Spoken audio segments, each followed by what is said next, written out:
Hello everyone. Welcome to For Nurses Preparation YouTube channel. I'm Neeraj Kumar Kathal. Today is 29 January 2023. Let's begin today's MCQ session for upcoming nursing jobs exams. First question is breakbone fever is इनमें से किसे आप break bone fever के नाम से जानते हैं? Typhoid fever को, मलेरिया को, मैलिग्नेंट फीवर को, डेंगू फीवर को? ब्रेक बोन फीवर मीन्स हड्डी तोड़ बुखार. Yes, option 4 is correct here. Break bone fever का दूसरा नाम है डेंगू फीवर. डेंगू जो है एक वायरल डिजीज है. आप चाहें तो ये पॉइंट नोट कर सकते हैं. डेंगू जो है एक वायरल डिजीज है जो कि अरबो वायरस या डेंगू वायरस द्वारा ट्रांसमिट होता है. नोट कर लीजिएगा, अरबो वायरस या फिर डेंगू वायरस के द्वारा ये डिजीज ट्रांसमिट होता है. और इस डिजीज का जो ट्रांसमिशन है वो एडीज इजिप्टी मॉस्किटो के द्वारा होता है.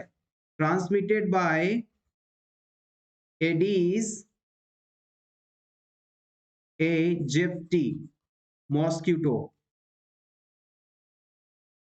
एडीज एजिप्टी मॉस्किटो के द्वारा ये ट्रांसमिट होता है. और Aedes aegypti mosquito day time में बाइट करता है, यानी दिन के समय ये मॉस्किटो एक्टिवेट रहता है और दिन में ही ये बाइट करता है, काटता है. एडीज इजिप्टी मॉस्किटो बहुत ही इंपॉर्टेंट है. इसके अलावा Zika, dengue, chikungunya, yellow fever, ये सभी ऐसी कंडीशंस हैं जो कि इस एडीज इजिप्टी मॉस्किटो द्वारा ट्रांसमिट की जाती है. नेक्स्ट क्वेश्चन, किस स्ट्रक्चर को आप गेट कीपर ऑफ प्रेगनेंसी के नाम से जानते हैं?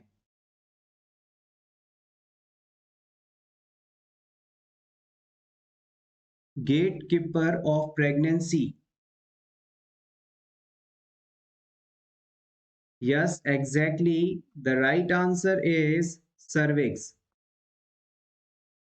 यूट्रस का जो नेक पार्ट होता है, जहां से यूट्रस की शुरुआत होती है, उस हिस्से को हम सर्विक्स के नाम से जानते हैं. और ये 2.5 सेंटीमीटर लंबी स्ट्रक्चर होती है और इसे ही हम गेट कीपर ऑफ प्रेगनेंसी के नाम से जानते हैं.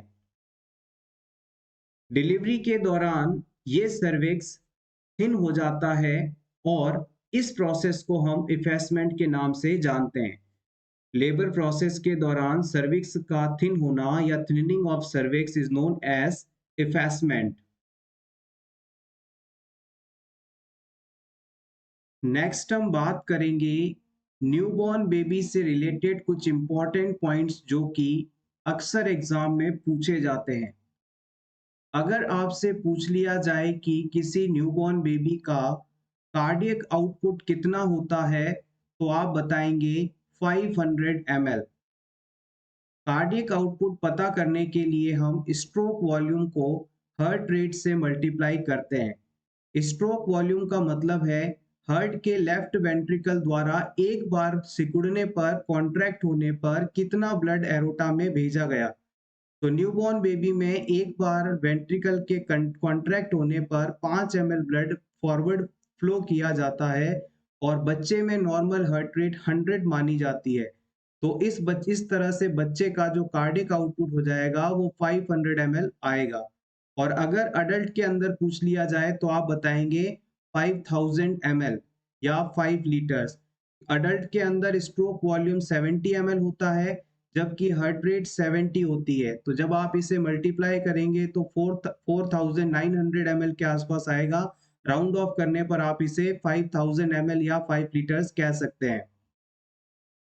नेक्स्ट आपसे पूछा जा सकता है कि न्यूबॉर्न बेबीज के अंदर आरबीसी का नॉर्मल काउंट कितने दिनों का होता है, सॉरी कितना संख्या में होता है, तो आप बताएंगे normal RBC count 6 to 8 million पर mm³ होता है, जबकि अडल्ट्स के अंदर ये 4 से 6 मिलियन पर mm³ होता है।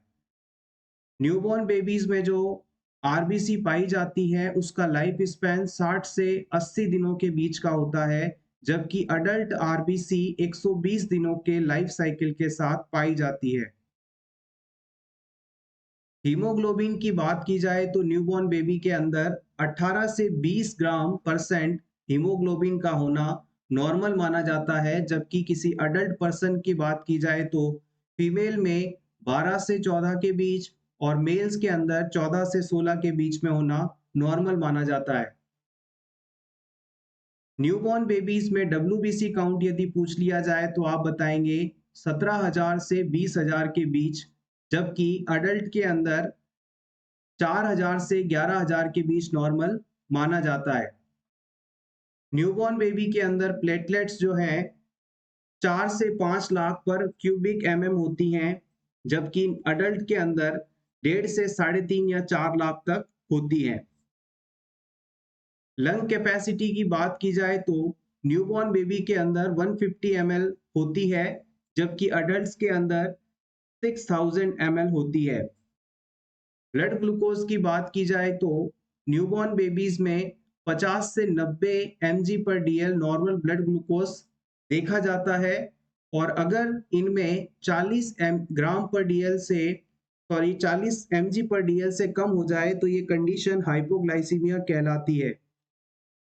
बच्चों में ब्लड वॉल्यूम की बात की जाए तो as equal to adult 80 ml/kg होता है। नेक्स्ट क्वेश्चन, न्यूरोलॉजिकल असेसमेंट करने के लिए इस्तेमाल किया जाने वाला जीसीएस स्कोर, इसका फुल फॉर्म क्या होता है? किसी भी पर्सन की कॉन्शियसनेस के असेसमेंट के लिए इस्तेमाल किया जाने वाला जीसीएस स्कोर का फुल फॉर्म बताना है आपको।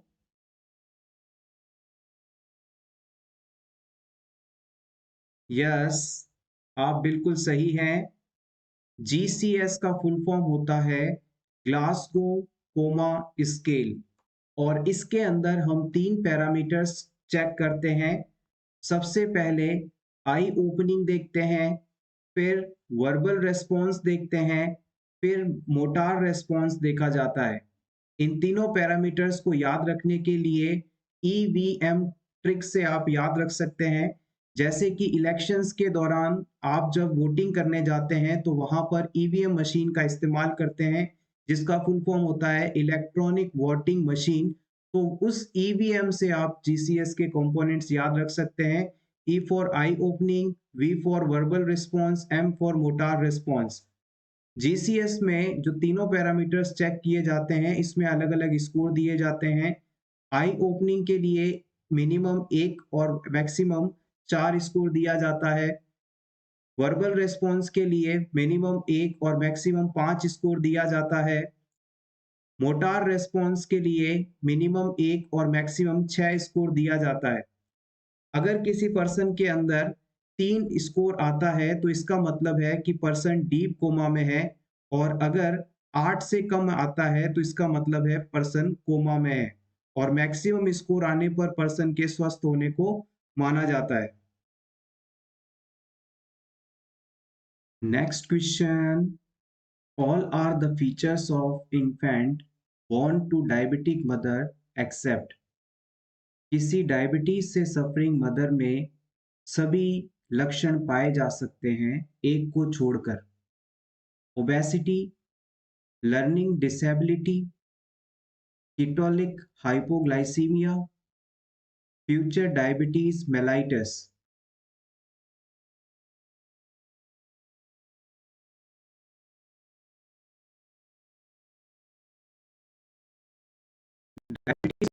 जो बच्चे होते हैं उनमें ओबेसिटी पाया जाता है।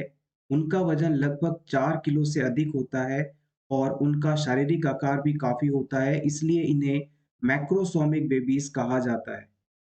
जैसे ही बच्चा जन्म लेगा माँ की ब्लड सप्लाई बच्चे तक पहुंचनी बंद हो जाएगी और डायबिटीज से सफरिंग मदर के बच्चे में अब ग्लूकोज का लेवल अचानक कम होने लगेगा, लेकिन उसके शरीर में जो एक्सेसिव इंसुलिन का सिक्रीशन प्रेगनेंसी डिलीवरी से पहले हो चुका था, ये इंसुलिन अब अपना काम करेगा और बच्चे में बहुत ज़्यादा हाइपोग्लाइसीमिया कॉज करेगा। तो ये कंडीशन भी यहाँ देखने को मिल सकती है। डायबिटीज मेलाइटस एक जेनेटिक हेरिडिटरी डिजीज है जो कि मदर से बच्चे में जा सकती है, पेरेंट से बच्चे में जा सकती है। तो ये ऑप्शन भी सही है। ऑप्शन बी यहाँ पे नहीं देखने को मिलेगा और ये सही आंसर भी है। इस बच्चे में लर्निंग डिसेबिलिटीज नहीं देखने को मिलेंगी। Option B is correct here. Next question. The nurse is caring for a client with a diagnosis of pemphigus vulgaris.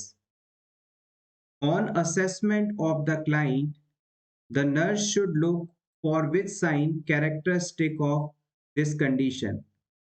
आपको सिंपली इस क्वेश्चन में ये पूछा जा रहा है कि अगर किसी क्लाइंट को पैम्फिगस वुल्गैरिस नामक डिजीज हो तो इसका कैरेक्टरिस्टिक साइन कौन सा होता है? Turner sign, Chvostek sign, Nikolsky sign या फिर processus sign.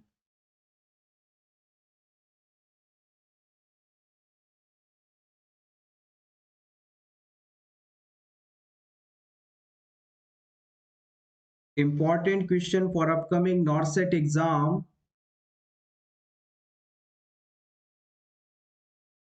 Yes, exactly, option C is correct here. Pemphigus vulgaris condition के अंदर निकोल्स्काई साइन देखने को मिलता है। आइए निकोल्स्काई साइन क्या है इसके बारे में जान लेते हैं, इंपॉर्टेंट है। पैम्फिगस वल्गैरिस कंडीशन बेसिकली एक ऑटो इम्यून डिजीज कंडीशन है और इस कंडीशन के अंदर ब्लिस्टर फॉर्मेशन होता है। ब्लिस्टर का मतलब होता है फफोले या छाले, यानी fluid filled sac formation blister formation कहलाता है। और इस पर्टिकुलर डिजीज कंडीशन में इन ब्लिस्टर्स को हम बुले के नाम से जानते हैं। तो याद रखिएगा, पैम्फिगस वल्गैरिस डिजीज कंडीशन एक ऑटो इम्यून डिजीज कंडीशन है और इस डिजीज से सफरिंग पर्सन की बॉडी में स्पेशली फेस, बैक, चेस्ट और अम्बिलिकस एरिया के आसपास फ्लूइड फिल्ड ब्लिस्टर्स हो जाते हैं और ये ब्लिस्टर इतने हल्के होते हैं, इतने नरम होते हैं कि अगर इन पर थोड़ा सा भी प्रेशर लगे तो ये फट जाते हैं, ये डिसरप्ट हो जाते हैं। और इनका सॉल्यूशन इनके अंदर मौजूद फ्लूइड शरीर के जिन हिस्सों तक पहुंचता है, टच होता है, वहां पर भी इस तरह के ब्लिस्टर्स बनने लग जाते हैं। और यही चीज जो है आपकी निकोल्स्काई साइन कहलाती है। एग्जैक्टली कहें तो epidermis can be rubbed off by slight friction और इंजरी। पैम्फिगस वल्गैरिस कंडीशन से सफरिंग पर्सन की एपिडर्मिस पर पाए जाने वाले ब्लिस्टर्स को अगर आप हल्का सा भी प्रेशर दें, हल्का सा भी उस पर फ्रिक्शन दें, तो इससे वो डिसरप्ट हो जाते हैं, फट जाते हैं। तो ये कंडीशन निकोल्स्काई स्किन कहलाती है। यहां से ये पॉइंट इंपॉर्टेंट रहेंगे। नेक्स्ट हम बात करते हैं रिमेनिंग ऑप्शंस की। सबसे पहले डिस्कस करेंगे टर्नर साइन क्या होता है। अगर किसी पर्सन को पैंक्रियाटाइटिस कंडीशन है तो इस पर्सन के फ्लैंक वाले एरिया के अंदर ग्रेइश या ब्लूइश कलर का डिस्कलरेशन होना टर्नर साइन कहलाता है। देखिएगा, फिर से समझिएगा, अगर किसी क्लाइंट को पैंक्रियाटाइटिस कंडीशन हो जाए तो इस पर्सन के कमर के हिस्से में यानी फ्लैंक वाले एरिया में नीले या ग्रे कलर के निशान पड़ जाएंगे। ये चीज टर्नर साइन कहलाती है।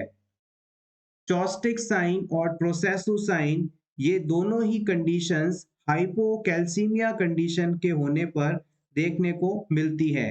जब आप किसी हाइपोकैल्सीमिया से सफरिंग पेशेंट के चेहरे पर फेशियल नर्व के ऊपर टच करते हैं तो उसमें स्पाज्म आते हैं और ये चीज चॉपस्टिक साइन कहलाता है।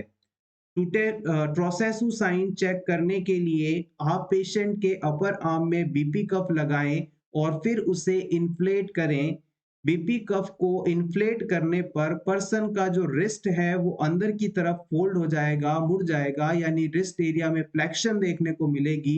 ये चीज ट्रोसेसु साइन कहलाता है। नेक्स्ट क्वेश्चन, हीमोग्लोबिन क्या है? Carbohydrate, respiratory pigment, skin pigment, vitamin?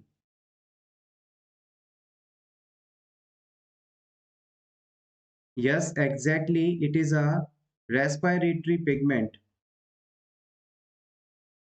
Haemoglobin एक रेस्पिरेटरी पिगमेंट कहलाता है क्योंकि हीमोग्लोबिन ऑक्सीजन को अपने साथ जोड़कर शरीर में एक जगह से दूसरी जगह पर लेकर जाता है। तो हम कह सकते हैं ऑक्सीजन गैस को ट्रांसपोर्ट करने के कारण इसे रेस्पिरेटरी पिगमेंट कहा जाता है। Next question, maturation of functions or skill in a baby known as?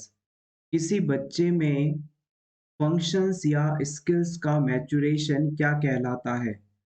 Growth, development, increment, progress?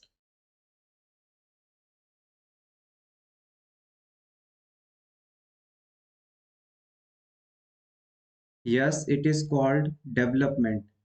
किसी भी बच्चे का शारीरिक रूप से बढ़ना यानी उसकी लंबाई का बढ़ना, वजन का बढ़ना, ये सभी चीजें ग्रोथ कहलाती हैं।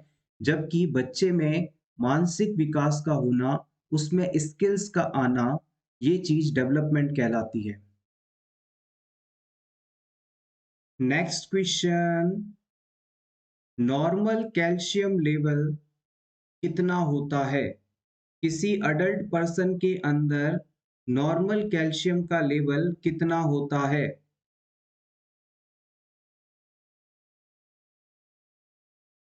यस, एग्जैक्टली, आप बिल्कुल सही हैं। किसी अडल्ट पर्सन के अंदर 8.5 से 10.5 mg पर dl नॉर्मल कैल्शियम का लेवल माना जाता है। इससे ज्यादा लेवल का होना हाइपरकैल्सीमिया, इससे कम होना हाइपोकैल्सीमिया कहलाता है। हाइपोकैल्सीमिया होने पर पेशेंट में टिटैनी कंडीशन देखने को मिलती है।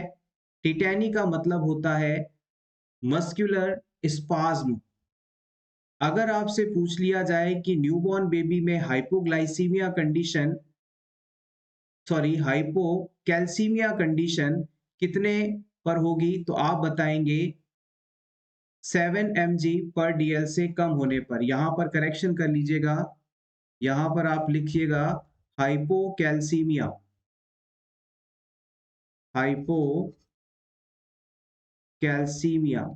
अगर किसी न्यूबॉर्न बेबी के अंदर कैल्शियम का लेवल जन्म के समय 7 mg पर dl से कम हो तो ये कंडीशन हाइपोकैल्सीमिया कहलाती है।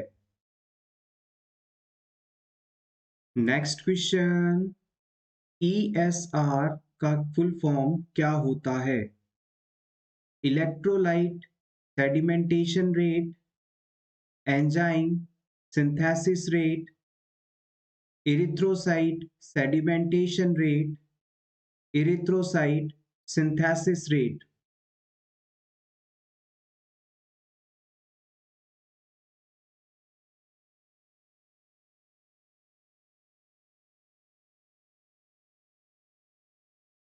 The right answer is option C, erythrocyte sedimentation rate. Erythrocyte sedimentation rate. आइए इसके बारे में जान लें ESR क्या है। इरिथ्रोसाइट सेडिमेंटेशन रेट एक नॉन स्पेसिफिक टेस्ट है जो किसी भी पर्सन के अंदर इन्फ्लामेशन कंडीशन को आइडेंटिफाई करने या डिजीज के प्रोग्नोसिस करने हेतु इस्तेमाल किया जाता है। It is a rate at which RBC settle down after mixing blood with anticoagulant into vertical tube. देखिएगा, आप एक ऐसी लंबी ट्यूब लेंगे और उसके अंदर anticoagulant substance heparin, EDTA, sodium citrate, इनमें से कोई एक लेकर उसमें पेशेंट का ब्लड सैंपल डालेंगे और फिर इस ट्यूब को बिल्कुल सीधा खड़ा करके रख देंगे, यानी वर्टिकल रख देंगे। और 1 घंटे बाद इस ट्यूब में जो ब्लड की आरबीसीज हैं वो कितनी नीचे पैंदे में पहुंची हैं, यानी सेटल डाउन हुई हैं, इसकी मात्रा को कैलकुलेट करेंगे और यही ईएसआर रेट कहलाता है। देखिएगा, इस प्रोसेस के लिए हम वेस्टर ग्रीन मेथड का इस्तेमाल करते हैं और इस मेथड का इस्तेमाल करते समय जो कांच की ट्यूब ली जाती है उसे वेस्टर्न ग्रीन ट्यूब के नाम से जानते हैं। इस ट्यूब की लंबाई लगभग 30 सेंटीमीटर या 300 mm होती है। इस ट्यूब के अंदर 1.6 ml ब्लड और 0.4 ml सोडियम सिट्रेट यानी एंटीकोगुलेंट लेकर इसे 1 घंटे तक बिना हिलाए डुलाए सीधा रखते हैं और फिर 1 घंटे बाद रीडिंग देखी जाती है। नॉर्मल रीडिंग की बात की जाए तो मेल पेशेंट के ब्लड सैंपल में 3 से 7 mm/h अगर सेडिमेंटेशन रेट आता है तो ये नॉर्मल माना जाएगा। फीमेल के लिए 5 से 9 mm/h और इन्फेंट्स के लिए 0 से 2 mm/h नॉर्मल ईएसआर रेट मानी जाती है। 3 से 7, 5 से 9, 0 से 2। Next question is an adult male has a high level of high density lipoprotein in proportion to low density lipoprotein. How does this relate to his risk of developing coronary artery disease? अगर किसी person में high density lipoprotein की मात्रा low density lipoprotein की मात्रा से ज़्यादा हो तो उसके अंदर कोरोनरी आर्टरी डिजीज होने की संभावना कैसी रहेगी? Option A, his risk for CAD is low. इस पेशेंट में कोरोनरी आर्टरी डिजीज होने की संभावना कम हो जाएगी। Option B, there is no direct correction. इसमें कोई सीधा संबंध नहीं है। ऑप्शन सी, हिज रिस्क में इंक्रीज विद एक्सरसाइज। अगर ये पर्सन एक्सरसाइज करता है तो सीएडी होने की संभावना बढ़ जाएगी। His risk will increase with age. उम्र के साथ इसके होने की संभावना बढ़ जाएगी।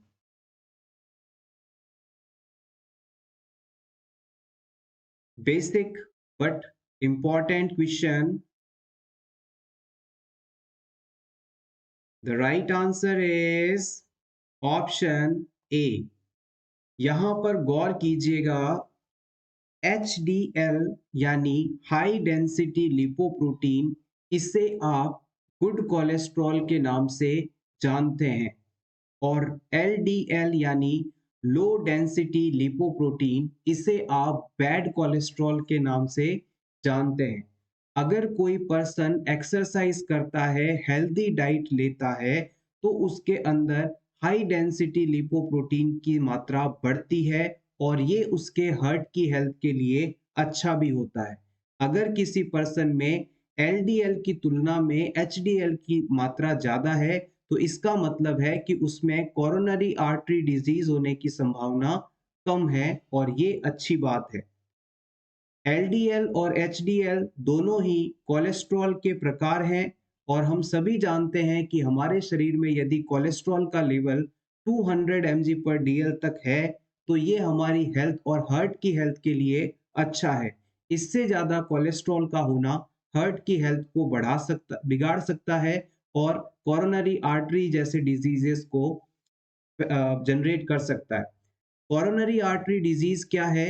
हमारे हार्ट को कोरोनरी आर्टरी द्वारा ब्लड सप्लाई पहुंचाई जाती है। अगर इस कोरोनरी आर्टरी में किसी भी प्रकार का की रुकावट आ जाए तो ये कंडीशन कोरोनरी आर्टरी डिजीज है। मान लीजिए एक पर्सन है, वो बहुत ज़्यादा ऑयली फूड लेता है और लगातार लंबे समय से ऑयली फूड लेने के कारण उसकी जो कोरोनरी आर्टरी है उसके अंदर फैटी सब्सटेंस यहाँ पर जाकर डिपॉजिट हो गए और एक समय बाद ये कोरोनरी आर्टरी ब्लॉक हो गई। अब ये कोरोनरी आर्टरी ब्लॉक हो गई और इसकी वजह से ब्लड जो है हार्ट तक नहीं पहुंच पा रहा, तो ये कंडीशन हार्ट अटैक को जन्म देगी, मायोकार्डियल इंफ्राक्शन को जन्म देगी और यही चीज कोरोनरी आर्टरी डिजीज भी कहलाएगी। Next question is a client with which sign and symptom is a candidate for artificial respiration। बहुत ही इंपॉर्टेंट क्वेश्चन है, बड़े ही ध्यान से समझकर आंसर दीजिएगा इसे। नीचे बताए चारों ऑप्शंस में से किस पेशेंट को आप आर्टिफिशियल रेस्पिरेशन प्रोवाइड करेंगे? Option A, no heart beat, no measurable respiration, ऐसा पेशेंट जिसमें हार्ट बीट नहीं है और ना ही रेस्पिरेशन है। Option B, barely discernible respiration and weak carotid pulse, बहुत ही हल्का रेस्पिरेशन चल रहा है जिसे पता कर पाना मुश्किल है और बहुत ही हल्की कैरोटिड पल्स महसूस हो रही है। Option C, absence of spontaneous ventilation and tachycardia, patient में स्पॉन्टेनियस वेंटिलेशन नहीं है लेकिन टैकीकार्डिया कंडीशन देखने को मिल रही है। Option D, shallow gasping and apical heart rate of 48, patient gasping की स्टेज में है और एपिकल हार्ट रेट 48 आ रही है, यानी ब्रेडिकार्डिया कंडीशन है। इन चारों कंडीशन में से किस कंडीशन में वाले पेशेंट को आप आर्टिफिशियल रेस्पिरेशन देंगे? सबसे पहले आपको यह समझना होगा कि एग्जैक्टली आर्टिफिशियल रेस्पिरेशन होता क्या है। जब कोई पर्सन अपने आप रेस्पिरेशन करने में असमर्थ हो तो हम उसे रेस्पिरेशन के लिए हेल्प करते हैं, ये आर्टिफिशियल रेस्पिरेशन है। पेशेंट अगर खुद से सांस नहीं ले पा रहा है तो हम उसे माउथ टू माउथ या एम्बू बैग की मदद से या वेंटिलेटर की मदद से सांस लेने में मदद करते हैं, ये आर्टिफिशियल रेस्पिरेशन कहलाता है। वन बाय वन सभी ऑप्शंस की बात करते हैं। जैसे कि ऑप्शन वन के अंदर कहा गया है कि पेशेंट में ना तो हार्ट बीट है और ना ही रेस्पिरेशन है, तो ऐसे पेशेंट को सिर्फ आर्टिफिशियल रेस्पिरेशन देने से काम नहीं चलेगा। ऐसे पेशेंट के अंदर हम सीपीआर परफॉर्म करते हैं। पेशेंट में ना तो हार्ट बीट चल रही है, ना तो दिल काम कर रहा है, ना धड़कन आ रही है और ना ही उसकी सांसें चल रही हैं, तो ऐसे पेशेंट को हम तुरंत सीपीआर देते हैं, कार्डियोपल्मोनरी रिसस्टिटेशन देते हैं। यहाँ सिर्फ आर्टिफिशियल रेस्पिरेशन से काम नहीं चलेगा, इसलिए इस ऑप्शन को हमने गलत माना है। इसके बाद हम बात करते हैं कि पर्सन अगर गैस्पिंग की स्टेज में है, यानी रुक रुक कर हल्की हल्की सांसें ले रहा है और उसमें 48 एपिकल हार्ट रेट आ रही है, तो इस पेशेंट को आर्टिफिशियल रेस्पिरेशन की आवश्यकता नहीं है। ऑप्शन बी की बात करते हैं, अगर किसी पर्सन के अंदर बहुत ही हल्का रेस्पिरेशन है और वीक कैरोटिड पल्स है, तो यहाँ पर भी आर्टिफिशियल रेस्पिरेशन की आवश्यकता नहीं है क्योंकि यहाँ पर रेस्पिरेशन चल रहा है। फाइनली आपके पास ऑप्शन सी बचता है जो कि सही आंसर भी है। ऐसा कोई भी व्यक्ति, ऐसा कोई भी पेशेंट जिसके अंदर स्पॉन्टेनियस वेंटिलेशन एब्सेंट हो, यानी उसकी सांसें चलना बंद हो चुकी हैं लेकिन उसकी दिल की धड़कनें अभी चल रही हैं, तेज चल रही हैं, टैकीकार्डिया है, तो ऐसे पर्सन को हम आर्टिफिशियल रेस्पिरेशन देते हैं। समझिएगा, स्पॉन्टेनियस वेंटिलेशन शब्द पर गौर करिएगा, यही यहाँ पर समझने वाली बात है। स्पॉन्टेनियस वेंटिलेशन का मतलब होता है अपने आप होने वाला रेस्पिरेशन या वेंटिलेशन, स्वतः होने वाला वेंटिलेशन स्पॉन्टेनियस वेंटिलेशन कहलाता है। अगर किसी व्यक्ति में सांसें चलना बिल्कुल बंद हो गई है लेकिन उसके दिल की धड़कन चल रही है, टैकीकार्डिया कंडीशन है, तो ऐसे पर्सन को हम रेस्पिरेशन देना सही मानेंगे। अगर पेशेंट की सांसें रुक गई, धड़कनें रुक गई, तो ऐसे पर्सन को हम सीपीआर देंगे, वहां सिर्फ आर्टिफिशियल रेस्पिरेशन से काम नहीं चलेगा। तो वर्ड याद रखिएगा, spontaneous ventilation. Next question, positive organism of ascariasis is. Ascariasis disease का पॉजिटिव ऑर्गेनिज्म किसे कहा जाता है? प्लाज्मोडियम को, लुम्ब्री क्वाइट्स को, एंटमोइबा हिस्टोलिटिका को, मेडिनेसिस को।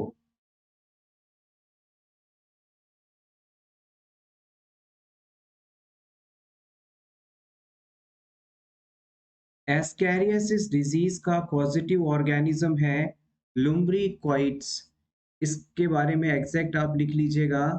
इसका जो पॉजिटिव ऑर्गेनिज्म है उसे हम Ascaris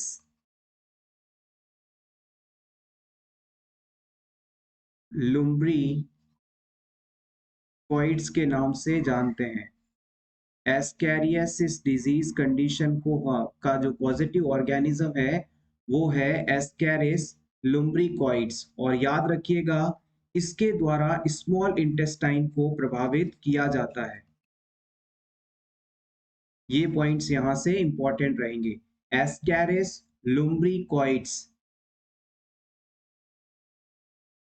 next question, a client in the cardiac step down unit requires suctioning for excess mucus secretion. The nurse should be most careful to monitor the client for which dysrhythmia during this procedure. एक patient जो कि cardiac unit के अंदर admit है और उसमें बहुत ज़्यादा म्यूकस सिक्रीशन हो रहा है, आप एज अ नर्स इस पेशेंट की केयर कर रहे हैं और अब आप इस पेशेंट में सक्शन करने जा रहे हैं। सक्शनिंग के दौरान आपको इन चारों में से किस डिसइरिथमिया को केयरफुली मॉनिटर करना है जो इस पेशेंट में सबसे ज़्यादा डेवलप होने की संभावना है? सिंपली यदि कहें तो सक्शनिंग से कौन सी कंडीशन हो सकती है ये आपको बताना है। Bradycardia, tachycardia, premature ventricular beats, heart block.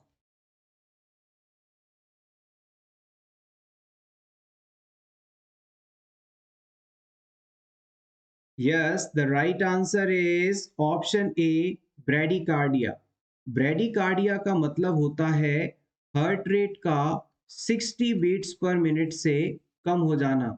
अगर किसी क्लाइंट के अंदर heart rate 60 beats per minute से कम हो जाती है तो ये कंडीशन ब्रेडिकार्डिया कहलाती है।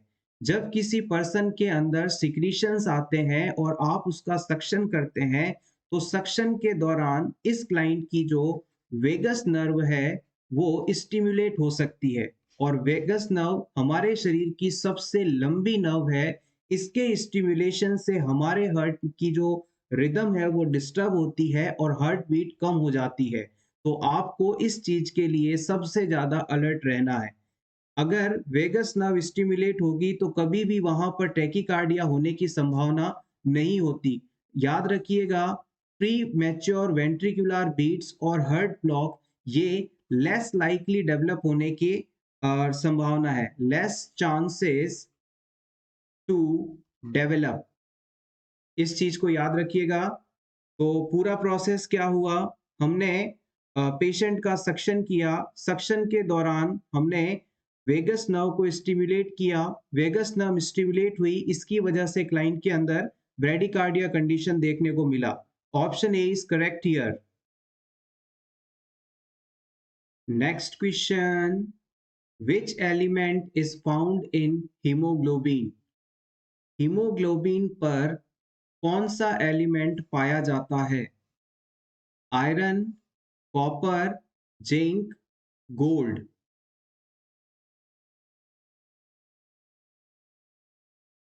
The right answer is option A, iron.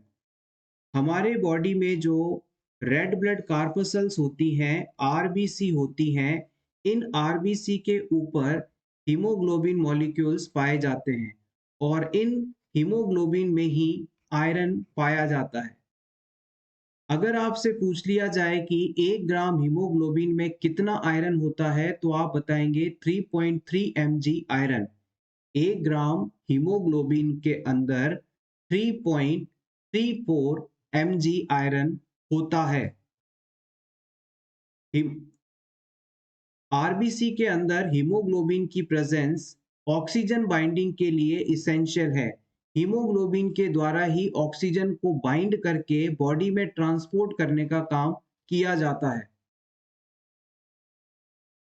Next question, administration of glucose solution is prescribed for all the following situations except, इनमें से किस सिचुएशन में ग्लूकोज सॉल्यूशन का एडमिनिस्ट्रेशन नहीं प्रिस्क्राइब किया जाता?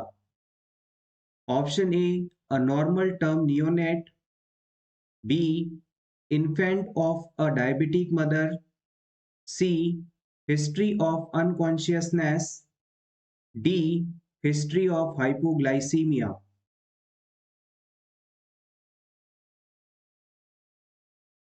देखिएगा, अगर किसी बच्चे को हाइपोग्लाइसीमिया है यानी शुगर का लेवल नॉर्मल से कम है, तो उसे तो ग्लूकोज सॉल्यूशन दिया जाएगा।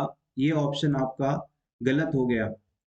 इसके अलावा किसी भी न्यूबॉर्न बेबी के अंदर यदि अनकॉन्शियसनेस होती है, तो इसका कारण हाइपोग्लाइसीमिया कंडीशन हो सकता है, तो इस सिचुएशन में भी ग्लूकोज दिया जा सकता है। अगर किसी न्यूबॉर्न बेबी का जन्म डायबिटिक मदर से हुआ है, तो इस सिचुएशन में जन्म के तुरंत बाद बच्चे में हाइपोग्लाइसीमिया कंडीशन देखने को मिलेगी और यहाँ भी ग्लूकोज एडमिनिस्ट्रेशन किया जा सकता है। फाइनली आपके पास सही जवाब है ऑप्शन ए। अगर कोई बच्चा टर्म प्रेगनेंसी पर डिलीवर हुआ है, तो ये हेल्दी होगा, नॉर्मल होगा और इस सिचुएशन में उसे ग्लूकोज एडमिनिस्ट्रेशन की आवश्यकता नहीं होती है।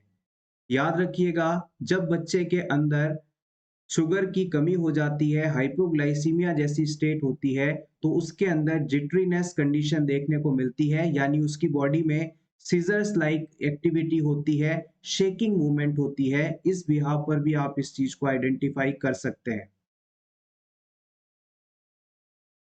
Next question is, knuckle rigidity, Brudzinski sign, and Kerning sign, all these are found in which disease condition? उस डिजीज कंडीशन का नाम आपको बताना है जिसमें नकल रिजिडिटी, ब्रुजिन्स्की साइन और कर्निंग साइन तीनों ही पाए जाते हों।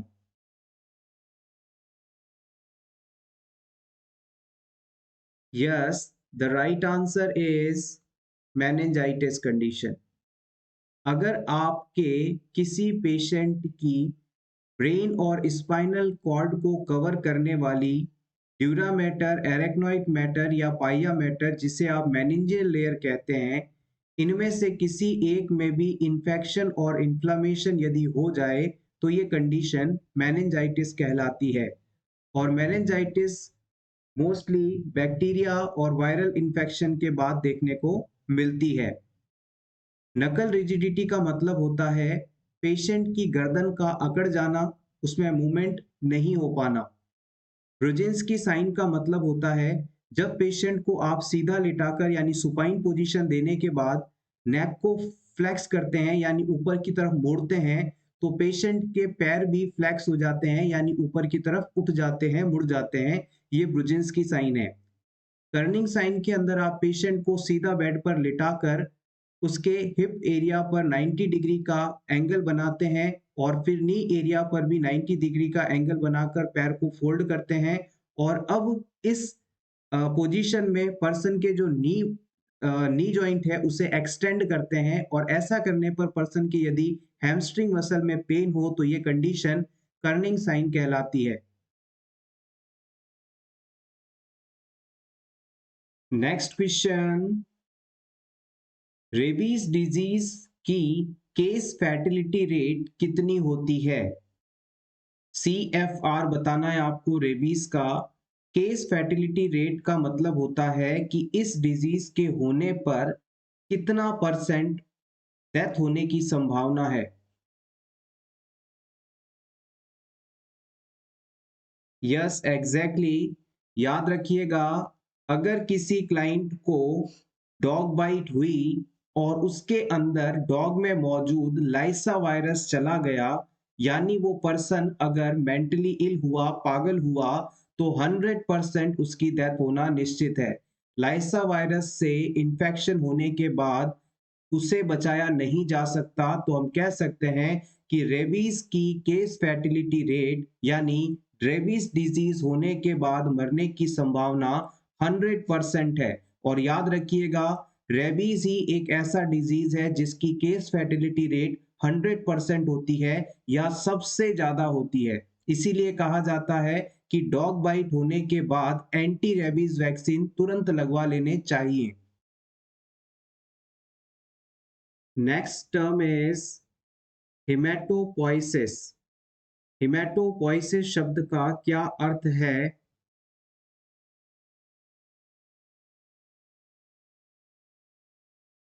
हिमेटोपोइसिस का मतलब होता है formation of blood cells. Blood cells का निर्माण हिमेटोपोइसिस कहलाता है। ब्लड सेल्स आरबीसी, डब्ल्यूबीसी और प्लेटलेट्स हैं। अडल्ट पर्सन के अंदर हिमेटोपोइसिस प्रोसेस बोन मैरो के अंदर होता है। रेड बोन मैरो या बोन मैरो आप कह सकते हैं।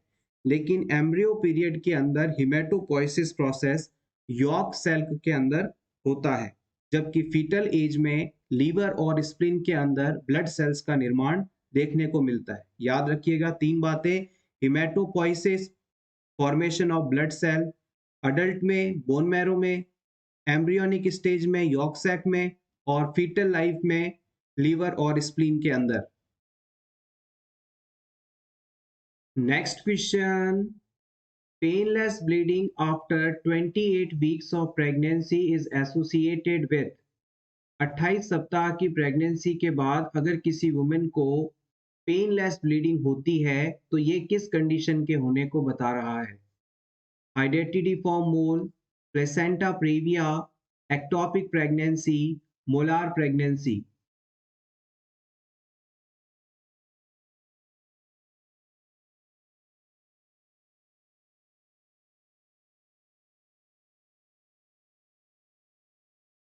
The right answer is option B, placenta previa. Placenta previa condition के अंदर 28 सप्ताह की प्रेगनेंसी के बाद पेनलेस ब्लीडिंग देखने को मिलती है। आइए रिमेनिंग टर्म्स के बारे में भी बात करें। मोलार प्रेगनेंसी को आप हाइडेटिडिफॉर्म मोल के नाम से भी जानते हैं। It is a tumour formation by trophoblastic cells of uterus after fertilisation. Fertilisation process complete होने के बाद जाइगोट में मौजूद ट्रोफोब्लास्टिक सेल्स के द्वारा ट्यूमर का फॉर्मेशन करना मोलार प्रेगनेंसी या हाइडेटिडिफॉर्म मोल कंडीशन कहलाता है।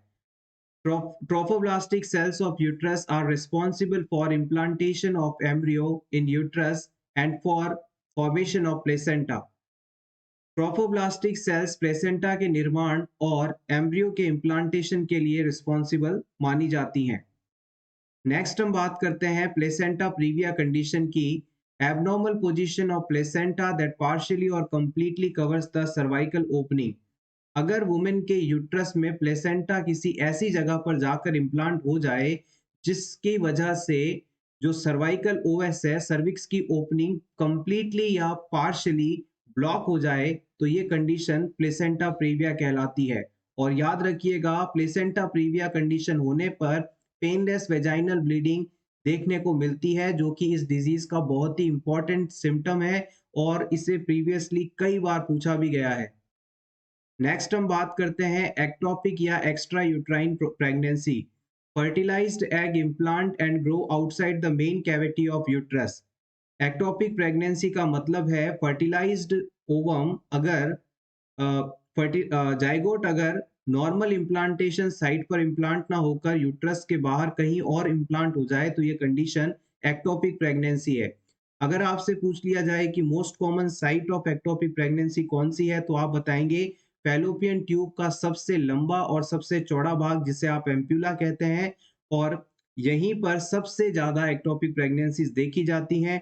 फर्टिलाइजेशन भी इसी एम्पुला पार्ट में ही कंप्लीट होता है और फैलोपियन ट्यूब के एम्पुला पार्ट में यदि एक्टोपिक प्रेगनेंसी होती है तो इसे आप ट्यूबल प्रेगनेंसी के नाम से जानते हैं। Next, gastritis is side effect of which vaccine? किस वैक्सीन का साइड इफेक्ट गैस्ट्राइटिस है? The right answer is rotavirus. Rotavirus जो कि बच्चों में डायरिया की प्रिवेंशन हेतु दिया जाता है, इस रोटावायरस वैक्सीन को 5 ड्रॉप्स की डोज के साथ ओरल रूट से दिया जाता है और इसका साइड इफेक्ट गैस्ट्राइटिस के रूप में देखने को मिलता है। Next question is, a client is admitted to the acute care unit. Initial laboratory values reveal serum sodium of 170 milliequivalent per liter. What behavior changes would be most common for this client? अगर किसी patient में आपको sodium का normal amount test करने पर 170 milliequivalent per litre मिले तो इस पेशेंट में कौन से बिहेवियर देखने को मिलेंगे? आपके पास हॉस्पिटल में एक पेशेंट आया और आपने उसके अंदर ब्लड इन्वेस्टिगेशंस कराई जिसमें सीरम सोडियम का level 170 milliequivalent per litre आया, तो इसमें कौन सा बिहेवियर देखने को मिलेगा? एंगर, मेनिया, डिप्रेशन, साइकोसिस? इस क्वेश्चन के आंसर को जानने से पहले आपको ये पता होना चाहिए कि सीरम सोडियम लेवल नॉर्मली होता कितना है। काफ़ी बेसिक और इम्पॉर्टेंट है।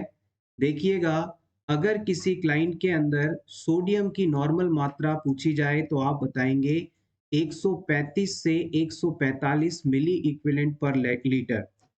यहाँ पर क्वेश्चन के अंदर जो सीरम सोडियम लेवल दिया गया है वो 170 MEQ पर L है, जो कि नॉर्मल से काफ़ी ज़्यादा है। यानी हम कह सकते हैं कि इस पर्सन में सोडियम की मात्रा नॉर्मल से ज़्यादा है, यानी इसे हाइपरनेट्रीमिया कंडीशन हो रही है। और जब भी पेशेंट में सोडियम का लेवल नॉर्मल से ज़्यादा होता है तो उसके अंदर मैनिक बिहेवियर देखने को मिलता है, यानी उसके बॉडी में जो एक्टिविटी होती है वो बहुत ज़्यादा बढ़ जाती है, पेशेंट हाइपर एक्टिव हो जाता है और ऐसे कुछ सिम्टम्स शो करता है जो कि मेनिया के सिमिलर होते हैं। Mania is a mood disorder. Next question, a child comes to the hospital after exposure to diphtheria and is given antitoxin. This type of immunity is known as? एक बच्चा जिसे डिप्थीरिया डिजीज से exposure हुआ और अब उसे treatment के लिए एंटीटॉक्सिन्स दिए जा रहे हैं, एंटीटॉक्सिन्स का किस प्रकार की इम्यूनिटी से संबंध है? Active natural immunity, active artificial immunity, passive natural immunity, passive artificial immunity?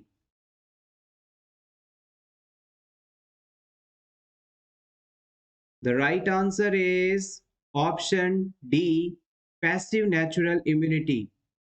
यहाँ पर गौर कीजिएगा, डिप्थीरिया डिजीज जो है एक बैक्टीरियल डिजीज है और इसके कॉजेटिव ऑर्गेनिज्म का नाम है Corynebacterium डिप्थीरी।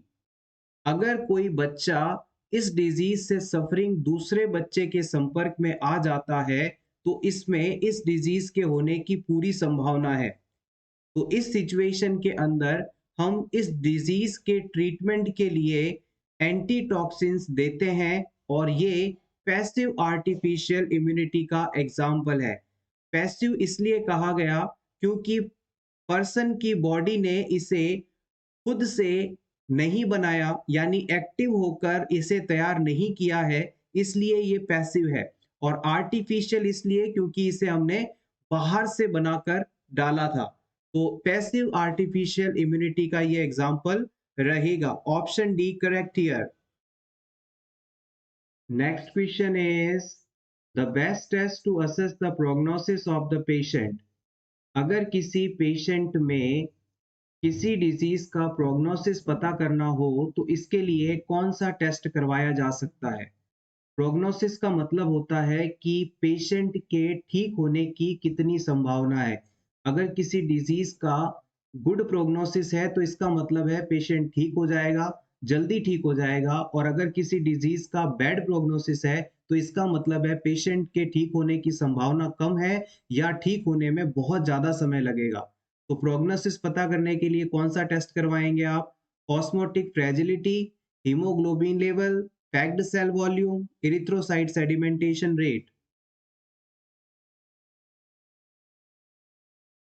The right answer is option D, erythrocyte sedimentation rate.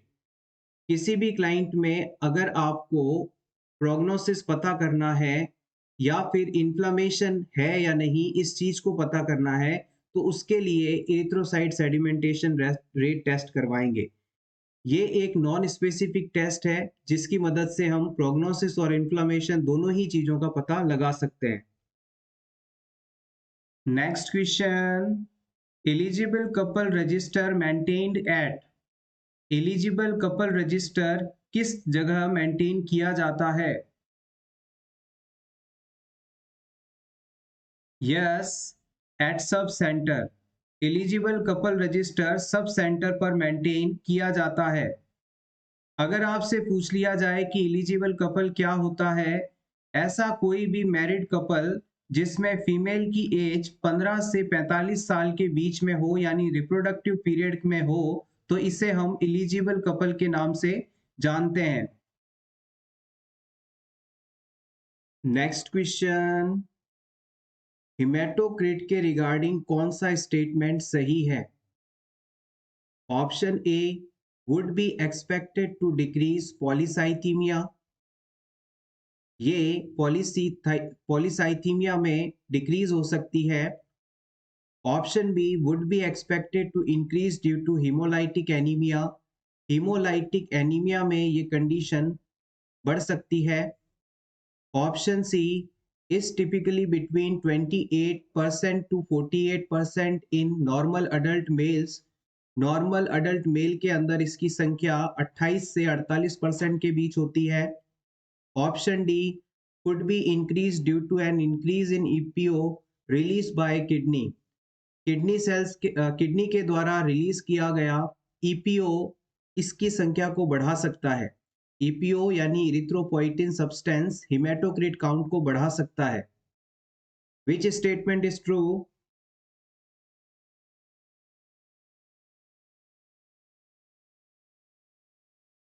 Option D is correct here. हमारी किडनी के द्वारा जब इरिथ्रोपोइटिन सब्सटेंस सिक्रीट किया जाता है तो इसकी वजह से हिमेटोक्रिट काउंट बढ़ जाता है। This option is correct here. आइए जान लेते हैं कि हिमेटोक्रिट का एग्जैक्ट मीनिंग होता क्या है। हिमेटोक्रिट को आप पैक्ड सेल वॉल्यूम के नाम से भी जानते हैं। It is a percentage of total blood volume occupied by RBC. Blood volume में कितनी आरबीसी है इसे आप हिमेटोक्रिट के नाम से जानते हैं। इसे इस तरह से समझिएगा, जैसे कि मान लीजिए ये कोई यूटेंसिल है, ये कोई बर्तन है जो कि अभी पूरी तरह से खाली है। इसके अंदर आपने अब पानी डाल दिया, वाटर फिल किया और अब आप कहेंगे कि इस यूटेंसिल के अंदर, इस बर्तन के अंदर अवेलेबल पानी की संख्या 50% है। तो इसी तरह से आपके कुल ब्लड वॉल्यूम में कितने परसेंट आरबीसी है ये चीज हिमेटोक्रिट कहलाती है। टोटल ब्लड वॉल्यूम में मौजूद आरबीसी की संख्या परसेंटेज में हिमेटोक्रिट लेवल या पैक्ड सेल वॉल्यूम कहलाती है। अब बात करते हैं किन किन कंडीशंस के अंदर ये इसका नंबर बढ़ सकता है। तो याद रखिएगा, किडनी के द्वारा इरिथ्रोपोइटिन नाम का सब्सटेंस सिक्रीट किया जाता है जो कि आरबीसी के प्रोडक्शन को बढ़ाता है, इसके नंबर को बढ़ाता है। इसके अलावा अगर किसी क्लाइंट को रेड बोन मैरो का कैंसर हो जाए, malignancy of red bone marrow हो जाए, तो वहां पर भी हिमेटोक्रिट का लेवल बढ़ा हुआ देखने को मिल सकता है। इसके अलावा क्रोनिक ऑब्स्ट्रक्टिव पल्मोनरी डिजीज के पेशेंट में हिमेटोक्रिट बढ़ेगा। एम्फाइसीमा और हाइपोक्सिया जैसी कोई भी कंडीशन हो, सभी जगह पर हिमेटोक्रिट का लेवल आपको बढ़ा हुआ देखने को मिलेगा। नेक्स्ट हम बात करते हैं कि हिमेटोक्रिट के नॉर्मल लेवल हर अलग एज के अंदर कितना कितना होता है। अगर आपसे पूछ लिया जाए कि अडल्ट मेल के अंदर नॉर्मल हिमेटोक्रिट लेवल कितना होता है, तो आप बताएंगे 42 से 48%। यहाँ पर ये चीज गौर करिएगा, ये सभी वैल्यू सी लेवल पर है, यानी समुद्र तल पर रहने वाले लोगों के लिए है। हमने प्रीवियस सेक्शन में ये डिस्कस भी किया था कि जैसे जैसे आप ऊंचाई पर जाते हैं, जिस जगह पर ऑक्सीजन का कॉन्सेंट्रेशन कम होता है, वहां पर रहने वाले लोगों में आरबीसी की संख्या बढ़ जाती है, यानी हिमेटोक्रिट काउंट ज्यादा होता है। तो आप अगर ऊंचाई वाले एरिया में रहते हैं तो आपका नॉर्मल हिमेटोक्रिट काउंट यहाँ से ज्यादा हो सकता है, लेकिन जो प्लेन एरियाज में सी लेवल पर रहते हैं उनके लिए ये नॉर्मल वैल्यूज हैं। अडल्ट मेल की बात की जाए तो इसमें 42 से 48% होता है। एवरेज अगर आपसे पूछा जाए तो बता सकते हैं 45%। अडल्ट फीमेल की यदि बात की जाए तो 38 से 46%, एवरेज 42%। चाइल्ड की यदि बात की जाए तो 35 से 49%, और न्यूबॉर्न बेबीज की बात की जाए तो सबसे ज्यादा 49% से लेकर 54%। आप चाहें तो इसका स्क्रीनशॉट ले लें आपके रिवीजन के लिए। Next question, when antibodies are produced inside the infected body it is called। अगर किसी पर्सन में इन्फेक्शन हुआ और फिर उसकी बॉडी ने खुद ही एंटीबॉडीज तैयार की इस इन्फेक्शन के अगेंस्ट, तो ये किस प्रकार की इम्यूनिटी है? Passive, active, both A and B, none of the above. Yes, option B is absolutely correct here. Active immunity का मतलब होता है इन्फेक्शन के बाद बॉडी खुद मेहनत करके एंटीबॉडीज तैयार करे इन्फेक्शन को हराने के लिए, तो ये एक्टिव इम्यूनिटी का एग्जाम्पल है।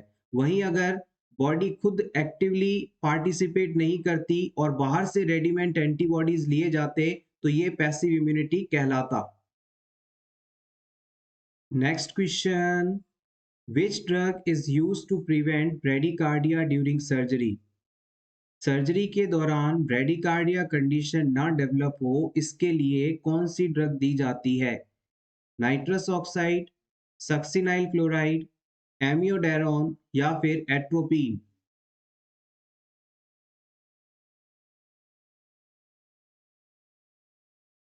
The right answer is option D. Surgery या ऑपरेशन से पहले एट्रोपिन सल्फेट ड्रग एडमिनिस्टर की जाती है। इसके दो बड़े फायदे होते हैं। सबसे पहले फायदा, ये ब्रेडिकार्डिया नहीं होने देती, यानी हार्ट रेट को कम नहीं होने देती। और दूसरी बात, बॉडी सिक्रेशंस को कम करवा देती है, जिससे पेशेंट में एस्पायरेशन का रिस्क भी कम हो जाता है। नेक्स्ट क्वेश्चन इज, इनमें से किस सेल के अंदर न्यूक्लियस पाया जाता है? आरबीसी, डब्ल्यूबीसी, प्लेटलेट या इनमें से कोई नहीं?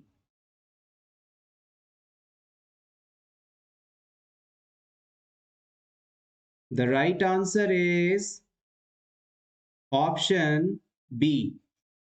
डब्ल्यूबीसी यानी व्हाइट ब्लड कार्पसल्स के अंदर न्यूक्लियस पाया जाता है, और इसी वजह से आप डब्ल्यूबीसी के अंदर रीजनरेशन देखते हैं और इसके बहुत सारे टाइप्स देखते हैं, जबकि आरबीसी और प्लेटलेट्स के अंदर न्यूक्लियस एब्सेंट होता है।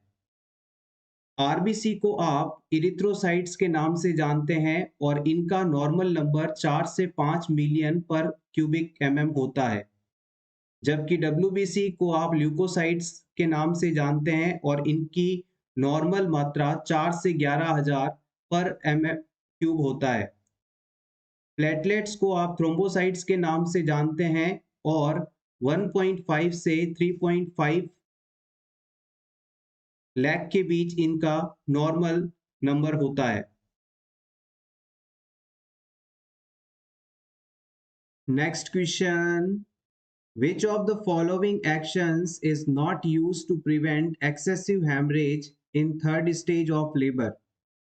लेबर की थर्ड स्टेज के अंदर एक्सेसिव हेमरेज को रोकने के लिए कौन से तरीके का इस्तेमाल नहीं किया जा सकता? Oxytocin administration, uterine massage, Methergine administration, right mediolateral episiotomy. Labour की थर्ड स्टेज के अंदर प्लेसेंटा डिलीवर होता है, सेकंड स्टेज में बेबी डिलीवर होता है और फर्स्ट स्टेज में 10 सेंटीमीटर तक सर्वाइकल डायलेशन देखने को मिलता है। और अगर प्लेसेंटा डिलीवर होने के बाद एक्सेसिव हेमरेज हो रहा है तो इसे प्रिवेंट करने में कौन सा तरीका इस्तेमाल नहीं किया जा सकता? Yes, option D is correct here. Episiotomy वह प्रोसीजर है जिसमें वल्वल आउटलेट को बड़ा करने के लिए पॉर्किटी मसल्स में इंसिजन लगाया जाता है ताकि बच्चे को इजीली डिलीवर करवाया जा सके। So it is not used to prevent haemorrhage in this stage. इसके अलावा ऑक्सीटॉक्सिन एडमिनिस्ट्रेशन, यूट्राइन मसाज और मेथार्जिन एडमिनिस्ट्रेशन करवा के हम यूट्राइन टॉनिसिटी को बढ़ाते हैं, यूट्रस में कॉन्ट्रैक्शंस लाते हैं जिससे कि ब्लीडिंग होने की संभावना कम हो जाती है, हेमरेज रुक जाता है। Next question, the nursing instructor asked the student to describe fetal circulation, specifically the ductus venosus. Which statement by the student indicate an understanding of ductus venosus? आपको इस क्वेश्चन में सिंपली बताना है कि डक्टस विनोसिस को कौन से option द्वारा डिफाइन किया जा रहा है। ऑप्शन ए कहता है it connects pulmonary artery to aorta. Pulmonary artery को एरोटा से जोड़ने वाली जो स्ट्रक्चर है क्या उसे डक्टस विनोसिस कहा जाता है? Option B, it is opening between right and left atria. Heart के राइट और लेफ्ट अपर चैम्बर जिसे एट्रिया कहा जाता है, इनके बीच की opening. Option C, it connect the umbilical vein to inferior vena cava. Umbilical vein inferior vena cava को कनेक्ट कर रही है। Option D, it connect the umbilical artery to inferior vena cava. Umbilical artery द्वारा inferior vena cava से connect होना ductus venosus नाम की structure किस स्टेटमेंट द्वारा डिफाइन हो रही है?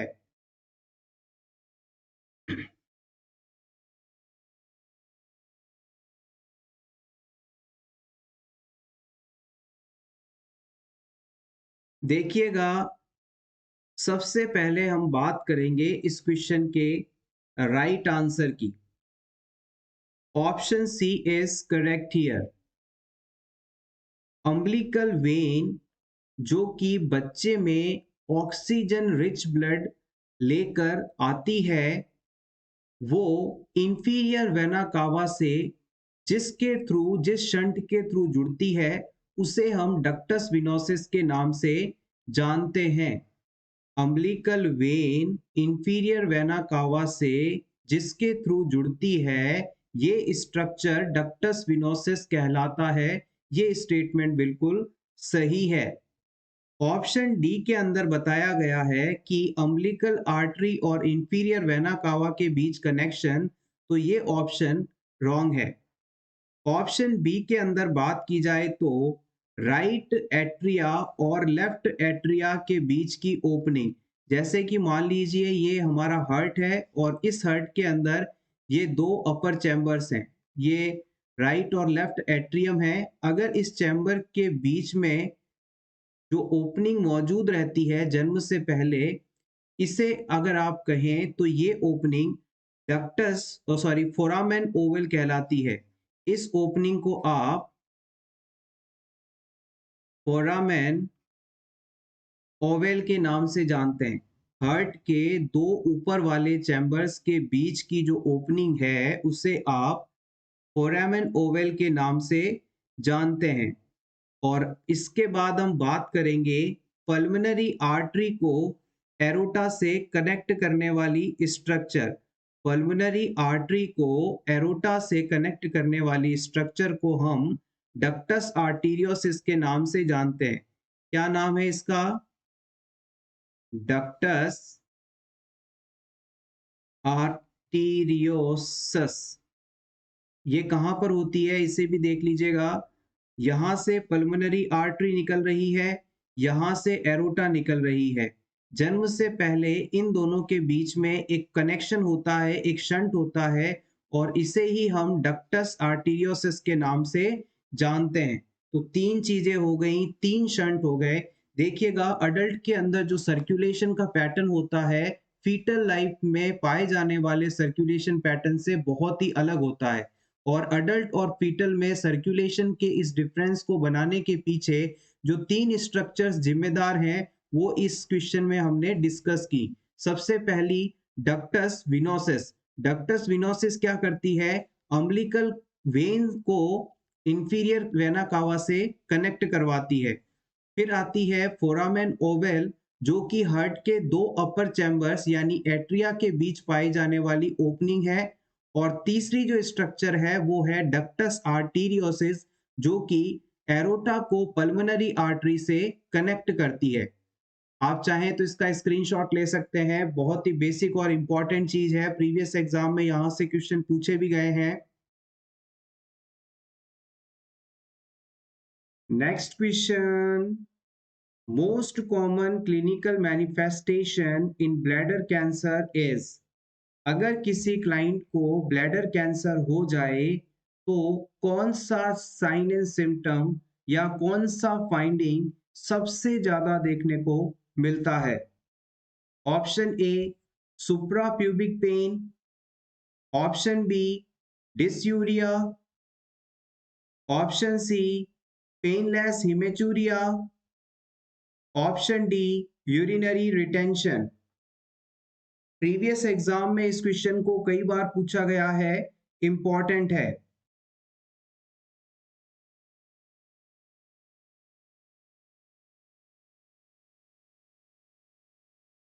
Yes, the right answer is option C, painless hematuria. अगर किसी पर्सन को ब्लैडर कैंसर है और वो यूरिन पास करते समय बिना किसी दर्द के यूरिन के साथ ब्लड की प्रेजेंस को आइडेंटिफाई करता है तो ये चीज पेनलेस हिमेचूरिया कहलाती है। हिमेचूरिया शब्द का मतलब है यूरिन में ब्लड का मौजूद होना, और ये चीज ब्लैडर कैंसर का इंपॉर्टेंट साइन मानी जाती है।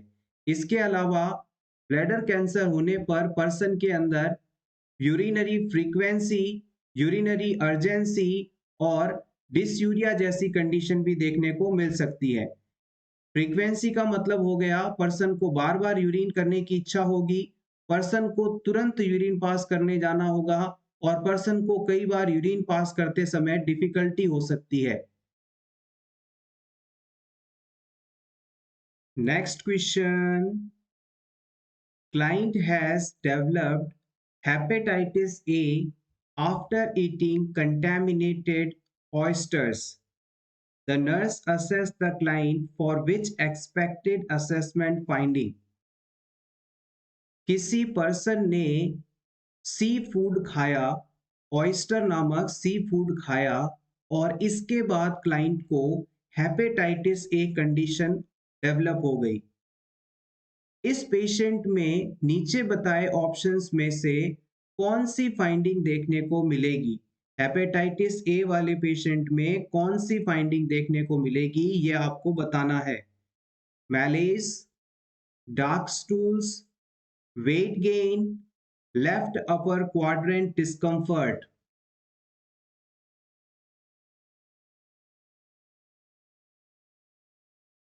Hepatitis A disease condition faeco oral route से ट्रांसमिट होती है, यानी कंटैमिनेटेड वाटर और कंटैमिनेटेड फूड से ट्रांसमिट होती है। Yes, the right answer is option A, malaise. Malaise का क्या मीनिंग होता है इसे समझिएगा। A feeling of overall weakness, a feeling of discomfort, a feeling like you have a illness, simply not feeling well. अगर आपको थकान महसूस हो, डिस्कम्फर्ट महसूस हो, या आप ऐसा महसूस करें कि आज आपकी तबीयत ठीक नहीं है, आप बीमार हैं, तो ये कंडीशन मैलेज कहलाती है। MALAISE,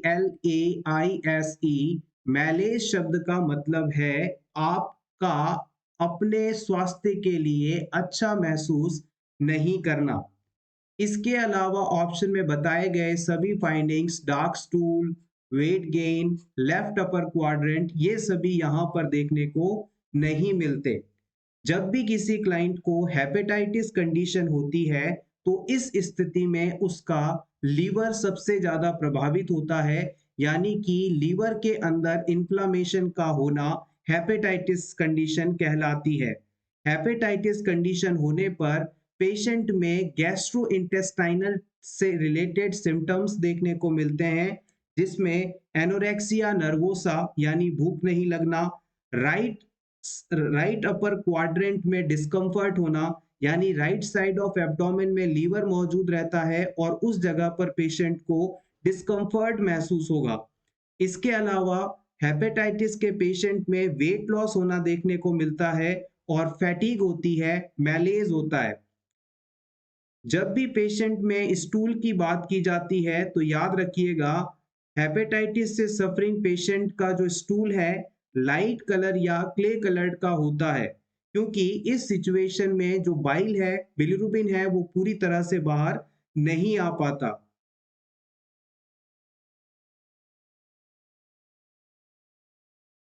next question, purpose of assessment is to. आपको बताना है कि असेसमेंट का क्या उद्देश्य होता है।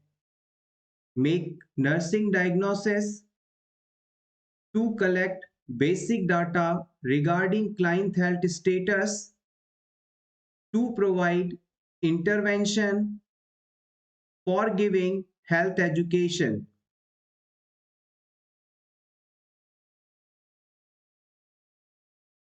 The right answer is option B. जब भी किसी पर्सन के अंदर हम असेसमेंट करते हैं यानी जांच करते हैं, तो हमारा सबसे बड़ा उद्देश्य होता है कि इस पर्सन में ज़्यादा से ज़्यादा डाटा कलेक्ट करके हम उस पर्सन के एक्चुअल और पोटेंशियल रिस्क को आइडेंटिफाई करें, और जो ट्रीटमेंट हम दे रहे हैं उससे क्या आउटकम निकल रहा है, कुछ फ़ायदा हो भी रहा है या नहीं, इस चीज़ का असेसमेंट होता रहे। तो याद रखिएगा, to collect basic data regarding client health status is the main purpose of assessment. Next question. General cause of breach presentation is. इनमें से breach presentation का कारण क्या होता है? Malnutrition, prematurity, uterine inertia, poor bearing down effort.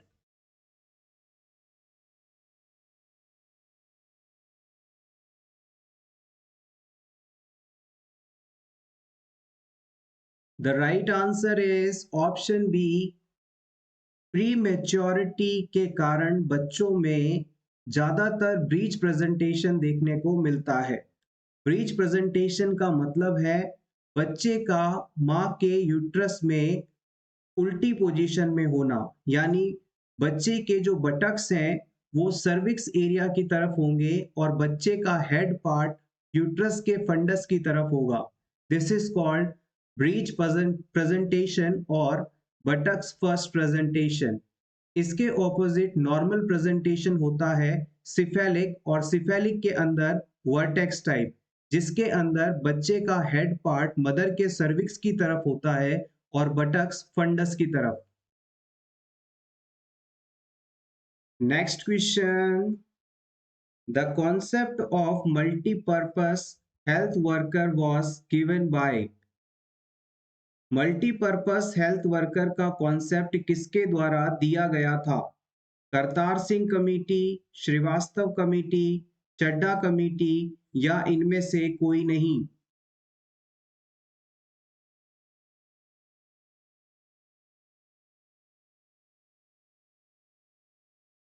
Yes, option A is correct here. Kartar Singh committee के द्वारा multipurpose health worker concept दिया गया था। Next question, when assessing a patient with appendicitis, how a nurse must initiate to get information? किसी appendicitis के patient में assessment के दौरान आप किस तरह से बातचीत की शुरुआत करेंगे? Option A, tell me how you are feeling, आप कहेंगे कि आप कैसा महसूस कर रहे हैं, मुझे बताएं। Option B, tell me where is the pain, आपको किस जगह दर्द है। Option C, tell me relief of pain with what, क्या करने पर आपको दर्द में आराम मिल रहा है। Option D, tell me whether cough aggravate pain, क्या आपको खांसने पर दर्द बढ़ जाता है। अपेंडिसाइटिस कंडीशन का मतलब है अपेंडिक्स में इंफेक्शन के कारण इन्फ्लामेशन आना, जो कि एक बहुत ही पेनफुल कंडीशन होती है। इस कंडीशन के होने पर पर्सन अपने right lower quadrant of abdomen में पेन महसूस करता है और इस पेशेंट की केयर के दौरान, असेसमेंट के दौरान आपको ये पूछकर शुरुआत करनी चाहिए कि आप कैसा महसूस कर रहे हैं, मुझे बताएं। Option A is correct here. जब भी आप क्लाइंट से ये स्टेटमेंट कहते हैं कि आप कैसा महसूस कर रहे हैं, तो ऐसा कहते हुए आप क्लाइंट को सब कुछ बताने के लिए कह रहे होते हैं, यानी आप क्लाइंट से ओपन एंडेड क्वेश्चन पूछ रहे हैं। और थेराप्यूटिक कम्युनिकेशन में ओपन एंडेड क्वेश्चनिंग करना बहुत ही अच्छा माना जाता है। अगर आप क्लाइंट से पूछते कि आपको किस जगह दर्द है बताएं, तो वो सिर्फ उस जगह पर इशारा कर देता और कुछ भी आगे बात नहीं करता। तो आपको क्लाइंट से ज़्यादा डाटा निकलवाना है, उससे असेसमेंट करना है, तो आप उसे पूरा मौका दें, उससे ये कहें कि आप अभी कैसा महसूस कर रहे हैं, तो वो आपको पूरी बात बताएगा। Next question is priority nursing intervention in Guillain Barre syndrome is. अगर किसी पर्सन को गुलियन-बेयर सिंड्रोम हो जाए, तो इस सिचुएशन में प्रायोरिटी नर्सिंग इंटरवेंशन कौन सा होना चाहिए? Maintenance of airway and breathing pattern, nutritional management, appropriate positioning, early mobility.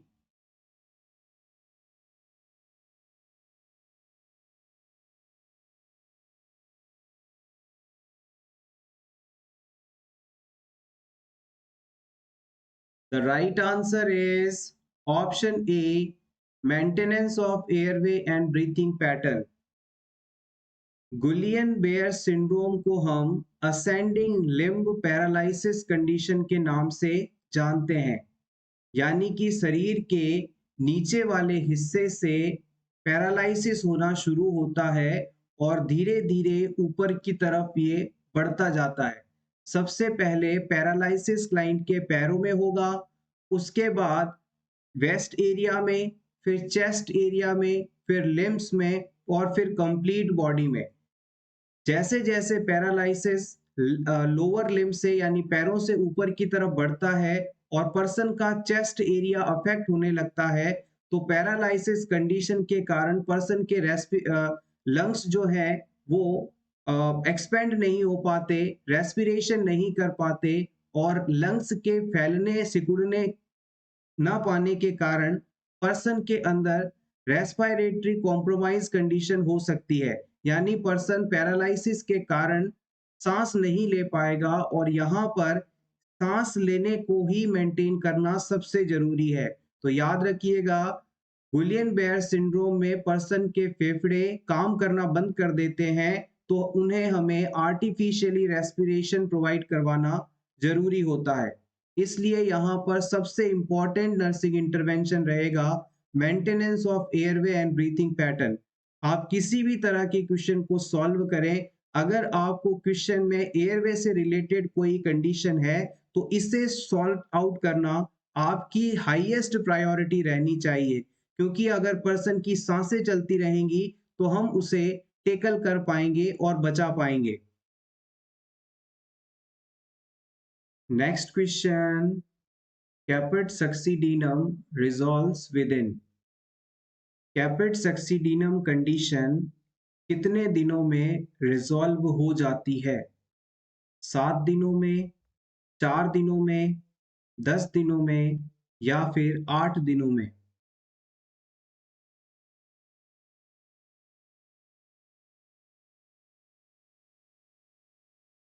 The right answer is option 2, 4 days.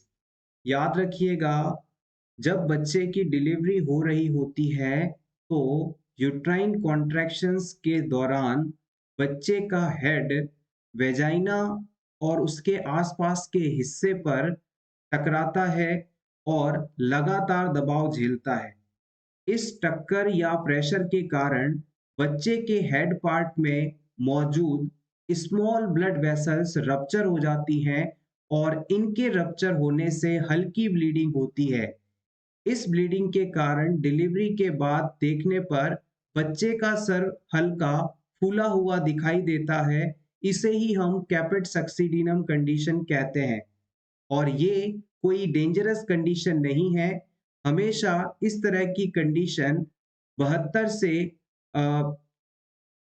96 घंटों के अंदर रिजॉल्व हो जाती है, यानी कि 4 से 5 दिनों के अंदर ये प्रॉब्लम ठीक हो जाती है।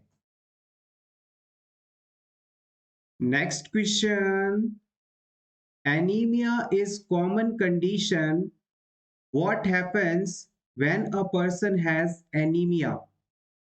एनीमिया कंडीशन मोस्ट कॉमनली आपने सुना होगा, ये काफी पाई जाती है। आपको बताना है कि इस एनीमिया कंडीशन में अक्सर कौन सी फाइंडिंग देखने को मिलती है। Option 1, the body produce too much iron. शरीर में बहुत ज्यादा आयरन का निर्माण होने लगता है। Option 2, the blood does not have enough RBC. Blood के अंदर रेड ब्लड कार्पसल्स की संख्या कम हो जाती है। Option 3, the blood becomes thick. Blood काफी गाढ़ा हो जाता है। Option 4, too many white blood cells are produce. बहुत ज्यादा डब्ल्यूबीसी प्रोड्यूस हो जाती है।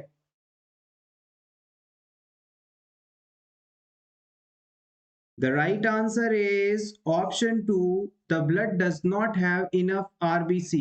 याद रखिएगा, जिस पर्सन को एनीमिया होता है उसके अंदर आरबीसी की संख्या बहुत कम हो जाती है और आरबीसी की संख्या कम होने पर आरबीसी में मौजूद हीमोग्लोबिन की संख्या भी कम होगी और हीमोग्लोबिन जो है ऑक्सीजन ट्रांसपोर्टेशन के लिए आवश्यक कंटेंट माना जाता है। अगर हीमोग्लोबिन नहीं होगा तो हमारी बॉडी में ऑक्सीजन गैस का ट्रांसपोर्टेशन भी नहीं हो पाएगा और ऑक्सीजन का ट्रांसपोर्टेशन नहीं होगा तो हमारे सेल्स को जितनी एनर्जी अपने काम पूरा करने के लिए चाहिए वो नहीं मिल पाएगा और धीरे धीरे पर्सन को एक्टिविटी इनटॉलरेंस जैसी कंडीशंस होने लगेंगी। So option B is correct here.